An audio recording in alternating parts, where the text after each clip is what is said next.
Welcome. Tonight, we step into a world of those who lived in the in-between. Outsiders by law, insiders by labor. In ancient Athens, not all who built the city could claim it as their own. The metics, foreign-born residents, paid taxes, served in war, and ran the trades that kept the city thriving, yet remained always just outside the circle of citizenship.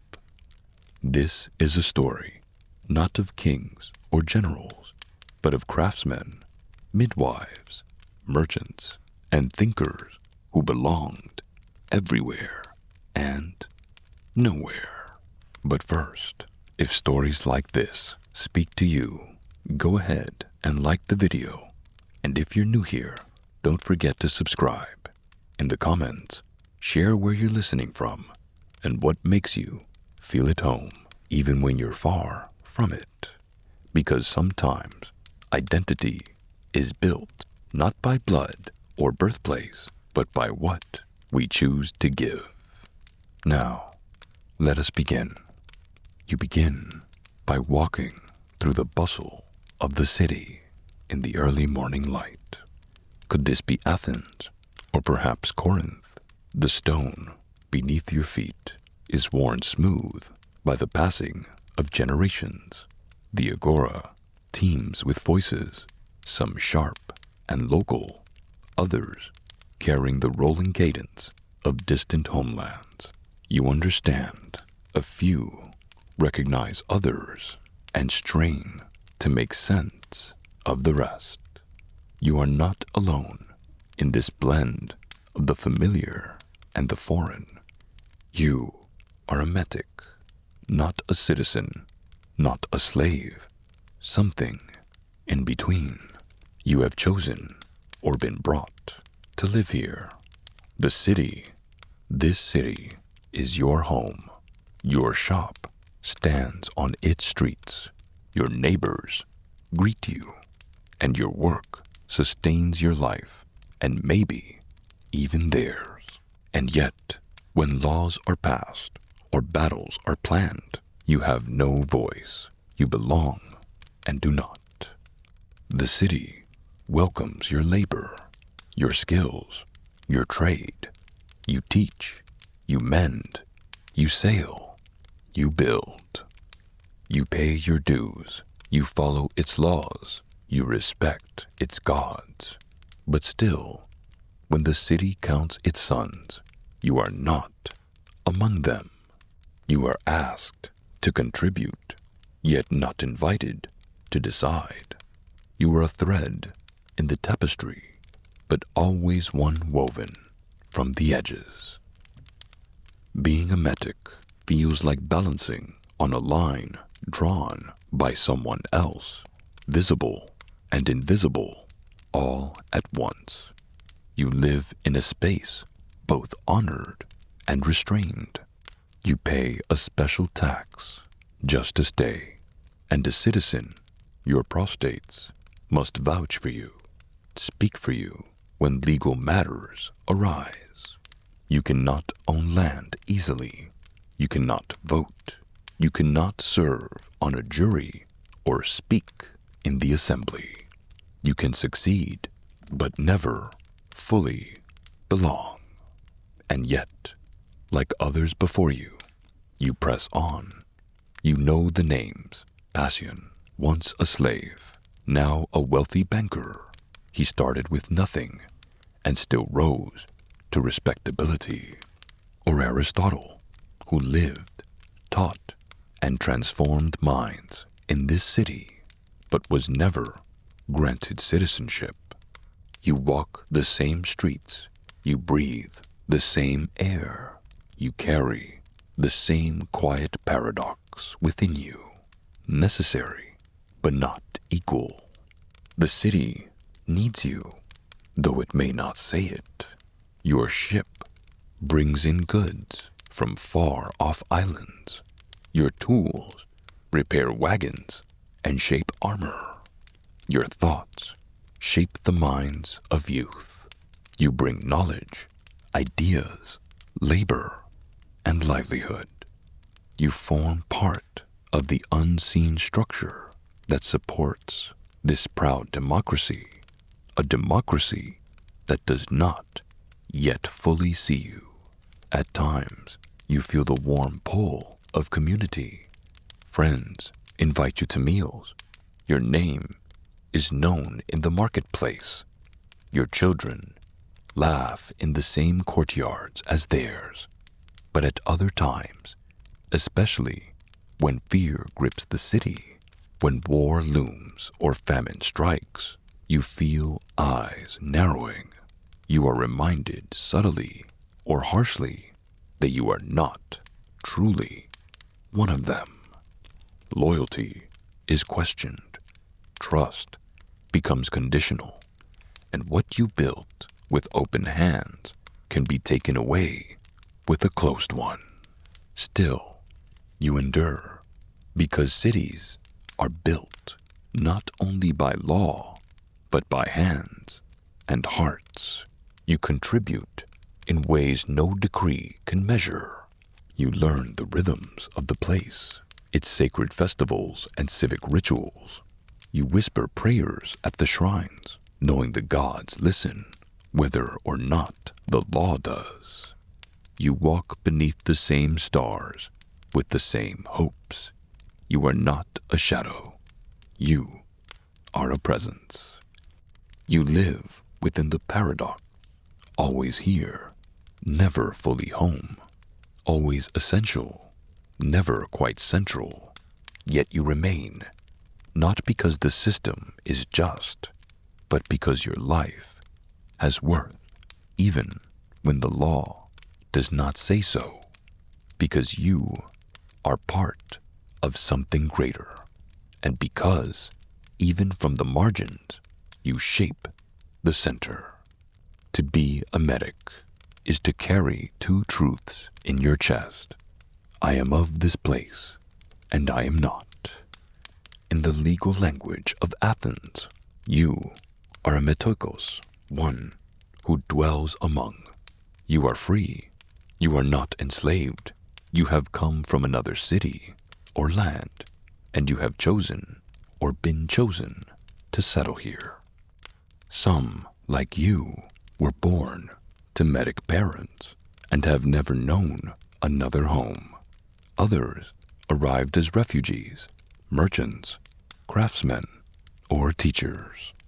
You are part of the living fabric of the city, though your thread remains distinct. Like today's permanent residents in modern nations, you work, learn, raise children, and contribute. But there are limits, and they are constant.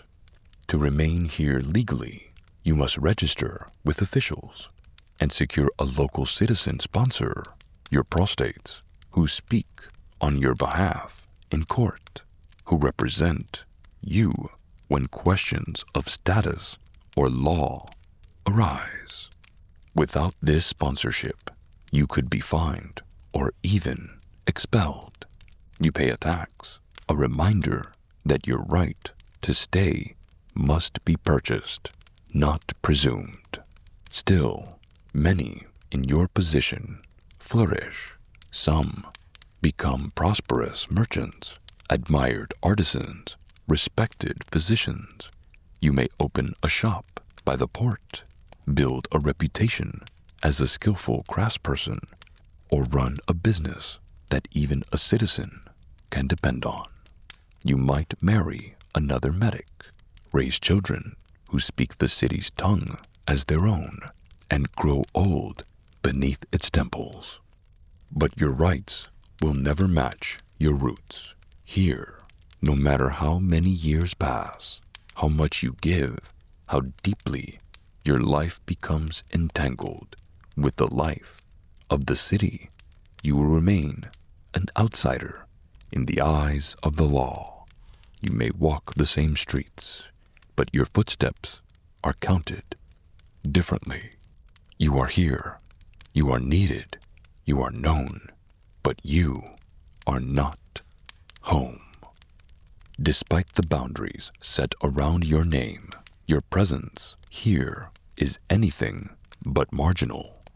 You are a medic, and your labor, your knowledge, your craft is the quiet current beneath the glory of these city-states. The city grows because of people like you. It breathes because of your hands, your trade, your movement through its streets. In a place like Athens, your kind is everywhere. During the height of its golden age in the 5th century BCE, thousands of medics from across the Mediterranean made this city their home. You may have arrived from Thebes or Rhodes, from the markets of Libya or the shipyards of Egypt. You may have spoken another tongue, worn a different style of clothing, eaten unfamiliar foods. But here, in this humming hive of stone and sound, you are no longer a stranger. You are part of the living rhythm.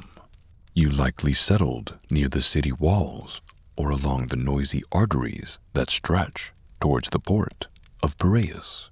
The air smells of spice, smoke, and fish.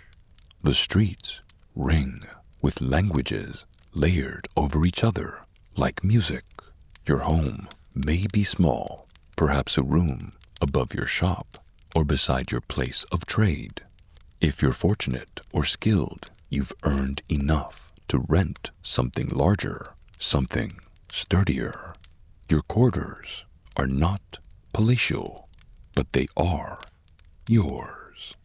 Every day draws you into the common life of the city, and the agora, the beating heart of Athens, swells with shouts and laughter. You brush past citizens, slaves, travelers, and the other medics alike. Here, titles blur for a while. You haggle, trade, greet old friends.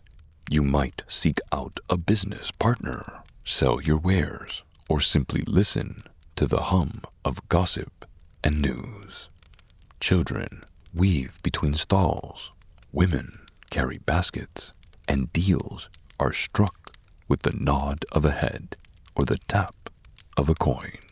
In this space, everyone performs a kind of dance, and you've learned the steps. You may not own land, and the law keeps you from political life. You pay a tax just to stay. You rely on a citizen sponsor, the prostates, to advocate for you when you need it. But despite these limitations, you have built a life, and for all those barriers that surround your rights, your contribution flows into every corner of the city's well-being. The texture of your experience depends on your fortune, on your craft, your connections, your perseverance. You might live above a pottery shop, its kiln firing late into the night. Perhaps you shape amphorae with your hands, taught by your father, who learned from his father. The world knows your name through the patterns you paint. If you're like Amasis, the famed potter, your style might even live beyond you. Or maybe your forge burns hotter than the sun. Bronze shimmers under your fingers as you form blades, shields, and temple offerings. Generations of knowledge carried from one coastline to another now rest in your muscle memory. Your shop is small, but your reputation is wide. You might walk to the shipyards each morning. If you've come from a seafaring people, you know how to strengthen beams, reinforce frames, balance speed with stability. The Athenian fleet rides stronger because of you. Shipwrights like Diomedes, also a medic, helped shape a navy that ruled the sea. Perhaps you run a modest stall in the market, selling dyes from Phoenicia or grain imported from Sicily. Or maybe You oversee a booming enterprise, a banking house, like Passion did, employing citizens and slaves alike. Your business touches every level of the city's economy. Your name carries weight. You've moved from labor to leadership. Not all recognize your worth. Some citizens view you with suspicion, especially when prosperity seems to lean in your favor. They mutter about influence, about outsiders taking what's theirs, but others greet you warmly. Trust your goods, rely on your wisdom. In the marketplace, practical needs often soften prejudice. People know who make the best armor, the finest jewelry, the tastiest bread, and they come to you. In quieter moments, you hear the voices of children playing, your own among them. They learn the city's stories, celebrate its festivals from the edges. You worship the gods of this place. Its shrines are visited, sit in its theaters. You are everywhere and nowhere, essential but not official. You are part of a living, breathing contradiction. Though your name may not be etched in the city's marble records, your touch is on everything that endures. Medics like you are the backbone of craft and commerce, the goods that fill the agora, the bronze tools, the painted vases, the carved icons, the fragrant oils. Many were shaped in your workshop or brought on by your trade routes. You've introduced firing techniques from Corinth, hull reinforcements from Phoenicia, and financial strategies whispered in Egyptian courts. You have taught and been taught athletic trainers, brewers, bakers, and blacksmiths. You all add something new, something needed. The city's greatness rests partly on your shoulders, though it rarely credits your name. Citizens depend on you. A farmer trusts your tools. A merchant leans on your banking house. A family commissions your jewelry for sacred rites. Sometimes a citizen even learns at your side, apprenticing in your craft. You formed partnerships, even if the law requires a citizen name to front the deal. Your worth speaks louder than your title, at least in the places where wealth and work meet. Some, like Passion, have been granted citizenship as an extraordinary honor, but most, like you, remain in this half-place, vital and vulnerable. You build a reputation not only for your skill, but for your reliability, your adaptability, and your silent persistence. Your path is not without burden. You pay taxes, ever present, for simply being here. You pay fees to run your business. You lean on the goodwill of your sponsor. You navigate a law that was never written with you in mind. You cannot vote. You cannot hold office. You are excluded from guilds unless granted rare permissions. Still, you build. You teach. You expand the city's reach with every trade route, every client, every new idea passed along in the crowd. Your life isn't etched in the constitution of the city, but it echoes in the streets, its ships, its markets. You are remembered not in titles, but in stories. You are the potter whose vase traveled to Delos, the smith whose blade was offered to Athena, the banker whose coin funded a chorus, the trader whose spices changed local recipes forever. You may never call yourself a citizen, but make no mistake, this city would be far lesser without you, and deep down, it knows. And that, my friends, is where our story comes to a close, for now. But stories have a way of echoing through time. Maybe this one found a place in yours. If it did, let me know what part stayed with you the most. Don't forget to like, share it with someone who might need this tale today, and subscribe so you don't miss on the next one. Until then, stay curious, stay kind, and keep listening for the stories all around you.